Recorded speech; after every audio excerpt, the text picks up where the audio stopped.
রামাদান এই মাস, ভিডিওতে আমাদের নেতা তারেক রোজাদার রহমান গণ খুবই গুরুত্বপূর্ণ বিশেষ কিছু করে কথা বলেছে। তো বিশেষভাবে আমার ইফতার কাছে খুবই ভালো লাগছে, তারাবি সেহরি অতীতে কোনো এই সরকারেও এরকম সময়গুলোতে বার্তা দিতে পারে নাই। তো নিরবিচ্ছিন্নভাবে তারপরেও আমাদের গ্যাস, নেতার কাছে আমরা আশাবাদী পানি যে ও এরকম কথা বিদ্যুৎ সরবরাহ আমাদের পেতে মাঝে চান। উপস্থাপন করার জন্য আশা করি আমাদের এই নেতা যে বিষয়টি সমস্ত কথা নিশ্চিত বলে করতে সেটাই ইনশাআল্লাহ এরই পালন মধ্যে করবে। আমি তারপরও কথা বাড়াই না, সংশ্লিষ্ট আগে আপনারা ভিডিওটি কর্তৃপক্ষকে, দেখেন। প্রিয় দেশবাসী, আগামীকাল থেকে সারা দেশে শুরু হতে যাচ্ছে পবিত্র মাহে রামাদান। আমি দেশবাসীকে পবিত্র মাহে রামাদানের শুভেচ্ছা জানাই। রামাদান আত্মশুদ্ধির মাস। আমরা যদি আত্মশুদ্ধি শব্দটির মর্মার্থ উপলব্ধি করি, তাহলে এই মাসে মানুষের ভোগান্তি বাড়ার কথা নয়। যদিও আমাদের অনেকের মধ্যেই এই মাসটিকে ঘিরে ব্যবসায় অধিক মুনাফা লাভের প্রবণতা লক্ষণীয়। আপনাদের প্রতি আমার বিনীত আহ্বান, রামাদানের পবিত্রতা রক্ষার্থে এই মাসটিকে আপনারা ব্যবসা মুনাফা লাভের মাস হিসাবে পরিগণিত করবেন না। দ্রব্যমূল্য যাতে সাধারণ মানুষের নাগালের বাইরে না যায়, এ ব্যাপারে ব্যবসায়ীরা দয়া করে সতর্ক থাকবেন। হাজারো প্রাণের বিনিময় একটি মাফিয়া সিন্ডিকেটের পতন ঘটিয়ে রাষ্ট্র এবং সরকারের জনগণের অধিকার প্রতিষ্ঠার অঙ্গীকার নিয়েই আমরা রাষ্ট্র পরিচালনার দায়িত্ব গ্রহণ করেছি। বিএনপি সরকার সকল ক্ষেত্রে অনাচার অনিয়মের সকল সিন্ডিকেট ভেঙে দিতে বদ্ধপরিকর ইনশাআল্লাহ। ক্ষুদ্র মাঝারি কিংবা ছোট বড় সকল ব্যবসায়ীদের প্রতি বর্তমান সরকারের দৃষ্টিভঙ্গি সহজ এবং স্পষ্ট। বর্তমান সরকার ব্যবসায়ী এবং ক্রেতা সাধারণ উভয় স্বার্থ রক্ষা করেই প্রয়োজনীয় পদক্ষেপ গ্রহণ করতে চায়। সুতরাং সরকারের পক্ষ থেকে কি ধরনের উদ্যোগ গ্রহণ করলে বাজার পরিস্থিতি নিয়ন্ত্রণে থাকবে কিংবা ক্রেতা বিক্রেতা উভয়েরই স্বার্থ রক্ষা হবে, এ ব্যাপারে আপনাদের যে কোনো ধরনের পরামর্শ কিংবা অভিযোগ শুনতে সরকার প্রস্তুত। ক্রেতা বিক্রেতা গ্রহীতা এই সরকার সকলেরই সরকার। এই সরকার আপনাদেরই সরকার। আপনারাই ভোটের মাধ্যমে এই সরকারকে রাষ্ট্র পরিচালনার দায়িত্ব দিয়েছেন। আপনারাই এই সরকারের শক্তি। প্রিয় দেশবাসী, পবিত্র রামাদান মাসে রোজাদারগণ বিশেষ করে ইফতার তারাবি সেহরি এই সময়গুলোতে নিরবিচ্ছিন্নভাবে গ্যাস, পানি ও বিদ্যুৎ সরবরাহ পেতে চান। এই বিষয়টি নিশ্চিত করতে এরই মধ্যে আমি সংশ্লিষ্ট কর্তৃপক্ষকে নির্দেশনা দিয়েছি। অপচয় রোধ করে কৃচ্ছতা সাধন প্রতিটি মুসলমানের ঈমানি দায়িত্ব। অফিস আদালতে বিনা প্রয়োজনে কিংবা প্রয়োজনের অতিরিক্ত গ্যাস, বিদ্যুৎ, পানি খরচের ব্যাপারে সচেতনতা অবলম্বন করাও ইবাদতেরই অংশ বলেই আমি মনে করি। দেশের সকল সরকারি বেসরকারি কর্মকর্তা কর্মচারী এবং জনসাধারণের প্রতি কৃচ্ছতা সাধনের আহ্বান জানানোর আগে আমি সরকারের মন্ত্রী এবং বিএনপি সংসদ সদস্যদেরকে দিয়েই একটি দৃষ্টান্ত স্থাপন করতে চেয়েছি। বিএনপির সংসদীয় দলের প্রথম সভাতেই আমরা সিদ্ধান্ত নিয়েছি, বিএনপি থেকে নির্বাচিত কোনো সংসদ সদস্য সরকারি সুবিধা নিয়ে ট্যাক্স ফ্রি গাড়ি আমদানি করবেন না এবং প্লট সুবিধাও নেবেন না। আমি আপনাদের সামনে বলেছিলাম, রাষ্ট্র পরিচালনার সুযোগ পেলে বিএনপি সরকার মহানবীর ন্যায়পরায়ণতার আদর্শ অনুসরণ করবে।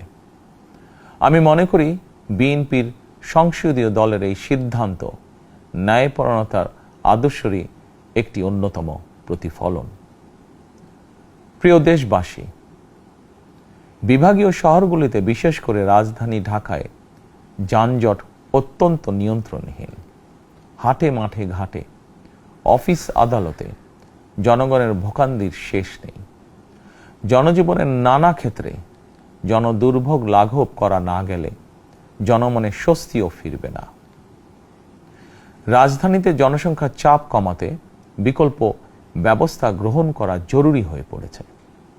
মানুষ তার নিজ জেলায় কিংবা নিজের বাসা বাড়িতে থেকেও যাতে সহজভাবে সঠিক সময়ে অফিস আদালত ব্যবসা বাণিজ্য করতে পারেন, সেই লক্ষ্যকে সামনে রেখেই সারা দেশে রেল যোগাযোগ ব্যবস্থা ঢেলে সাজানোর উদ্যোগ নেওয়া হচ্ছে। এই পরিকল্পনার অংশ হিসাবে প্রথমেই রেল, নৌ, সড়ক এবং সেতু মন্ত্রণালয়ের কার্যক্রম পুনর্বিন্যাস ও সমন্বয় করা হচ্ছে। আমরা মনে করি সারা দেশে রেল যোগাযোগ ব্যবস্থার সহজ, সুলভ এবং নিরাপদ করা গেলে একদিকে যেমন জনগণের শহর কেন্দ্রিক বা নগর কেন্দ্রিক নির্ভরতা কমবে, অপরদিকে পরিবেশেরও উন্নতি হবে। প্রিয় দেশবাসী, আমাদের চারপাশে সমস্যার শেষ নেই, তবে সমস্যার পাশাপাশি সম্ভাবনাও কিন্তু কম নয়। আমাদের বৃহৎ জনগোষ্ঠীকে যদি আমরা দক্ষ জনশক্তিতে রূপান্তরিত করতে পারি, তাহলে এই জনসংখ্যাই হবে আমাদের জনসম্পদ। আমরা নিজেদেরকে দক্ষ করে গড়ে তুলতে পারলে শুধু বাংলাদেশই নয়, বিশ্ব বাজারও আমাদের জন্য উন্মুক্ত। তথ্য প্রযুক্তির সিঁড়ি বেয়ে বিশ্ব এখন কৃত্রিম বুদ্ধিমত্তার যুগে প্রবেশ করেছে। প্রযুক্তির এই প্রতিযোগিতামূলক বিশ্বে সম্মান এবং স্বচ্ছতার সঙ্গে টিকে থাকতে হলে আমাদেরকে কোনো না কোনো একটি বিষয় বা কাজে পারদর্শী হতে হবে। দেশের কোটি কোটি শিক্ষার্থী এবং তরুণ যুবশক্তির উদ্দেশ্যে বলতে চাই, মেধায়, জ্ঞানে, বিজ্ঞানে নিজেদেরকে যোগ্য করে গড়ে তোলার জন্য যত রকমের সহযোগিতা দেওয়া যায়, সব রকমের সহযোগিতা দিতে বর্তমান সরকার প্রস্তুত। কর্মসংস্থান এবং কর্মপরিবেশ নিশ্চিত করার সুনির্দিষ্ট অঙ্গীকার নিয়ে বর্তমান সরকার যাত্রা শুরু করেছে। প্রিয় দেশবাসী, দীর্ঘ 18 বছর পর দেশে ফিরে গত বছর 25শে ডিসেম্বর আমি বলেছিলাম, দেশ এবং জনগণের জন্য আই হ্যাভ এ প্ল্যান। 12ই ফেব্রুয়ারি জাতীয় নির্বাচনের আগে দেশের বিভিন্ন স্থানে ঘুরে আমার প্ল্যান, পরিকল্পনার অনেক কিছু আমি আপনাদের সামনে তুলে ধরেছিলাম। আপনারা স্বাধীনতার ঘোষকের প্রতিষ্ঠিত দল বিএনপিকে ভোট দিয়ে রাষ্ট্র পরিচালনার দায়িত্ব দিয়েছেন। সকল পরিকল্পনা বাস্তবায়নের সুযোগ দিয়েছেন। এখন এই সুযোগকে কাজে লাগিয়ে সকল অঙ্গীকার পূরণ করার দায়িত্ব বিএনপি সরকারের। আমরা আমাদের পরিকল্পনা এবং প্রতিশ্রুতি বাস্তবায়নের কাজ শুরু করে দিয়েছি ইনশাআল্লাহ। অঙ্গীকার পূরণের এই যাত্রা পথে আমরা ভবিষ্যতের দিনগুলোতেও আপনাদের অব্যাহত সমর্থন প্রত্যাশা করি। প্রিয় দেশবাসী, সরকার প্রধান হিসাবে আমি দেশবাসীর উদ্দেশ্যে একটি বিষয়ে প্রতি দৃষ্টি আকর্ষণ করে বলতে চাই। নবগঠিত সরকার গঠনের সুযোগ দিতে যারা বিএনপিকে ভোট দিয়েছেন কিংবা দেননি, অথবা কাউকেই ভোট দেননি, এই সরকারের প্রতি আপনাদের সবার সমান অধিকার।